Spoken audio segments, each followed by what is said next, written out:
It's not a BJP government in the center, okay? First of all, you got your facts wrong. Second is this, that please remember, President's rule was imposed in Jammu and Kashmir 18 July 1990.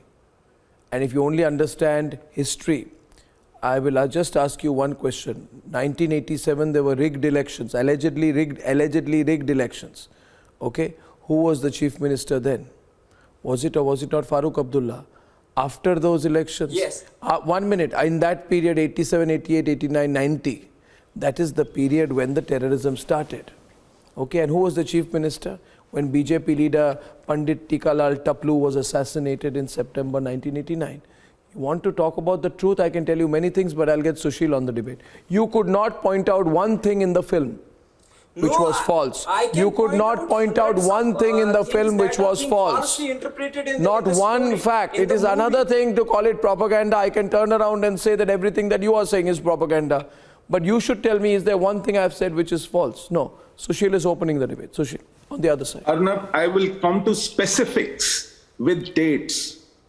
The first attack of militancy in Kashmir Valley was on the intervening night of 31st July and 1st August 1988. There were two explosions, one at the Central Telegraph Office and another at Srinagar Club outside Doordarshan Kendra.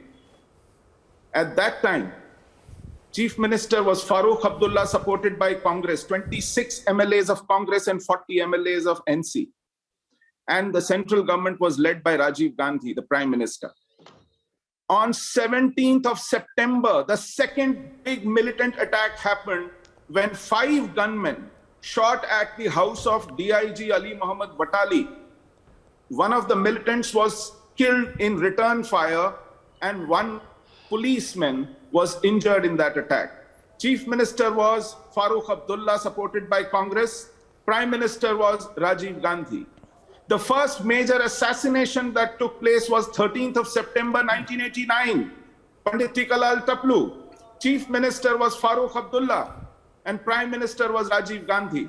The second major assassination was Justice Neelkant Ganju, High Court retired judge, 1st of December. Chief Minister was Farooq Abdullah. Prime Minister was Rajiv Gandhi. It was only on 2nd of December, only on 2nd of December 1989, part of the propaganda, that VP government took over. Anirban, let him complete. I said don't intervene today. No, we have heard this propaganda over and over again. There's nothing to complete really. Let me finish. Do not interrupt. These are facts. You cannot fight with the facts. Get the facts. No, you are just Abdullah continued to be the chief minister till 18th of January 1990. And in between, Advocate Premnath Bhatt was killed. Rubaiya Saeed was kidnapped. 5 militants were released in exchange for her freedom.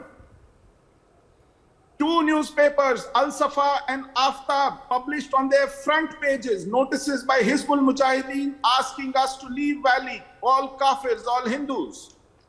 By then, trade, murder, rape, unleashed. And the exodus had begun. The evidence here is that I must slap on the face of those who are in denial. When in 96, Farooq Abdullah came back as chief minister, that is when the massacres took place. Vandhama massacre, Nadi Marg massacre took place under his nose as he was the chief minister in 97, 98. And here is a bill that he passed in 97. And this bill is called Jammu and Kashmir Migrant Immovable Property Preservation, Protection and Restraint of Distress Sales Act 1997. If you go to the second article of this bill, which says definitions, it defines alienation, it defines competent authority, it defines government, it defines immovable property, and then it defines migrants. In migrants, it says, migrant means any person who has migrated from Kashmir Valley or any other part of the state after 1st of November 1989 and is registered as such with Relief Commissioner, that includes a person who has not been so recognized or registered on the grounds of his being in service of government or any moving office. They themselves recognize here that exodus began on 1st November 1989. Farooq Abdullah was Chief Minister and Rajiv Gandhi was Prime Minister. The governments of Rajiv Gandhi went more than a month later on 2nd December. The government of Farooq Abdullah went more than a month and a half later on 18th of January. And then when they came back, when Farooq Abdullah came back in 96, massacres began. I take it, Sushil, I'll give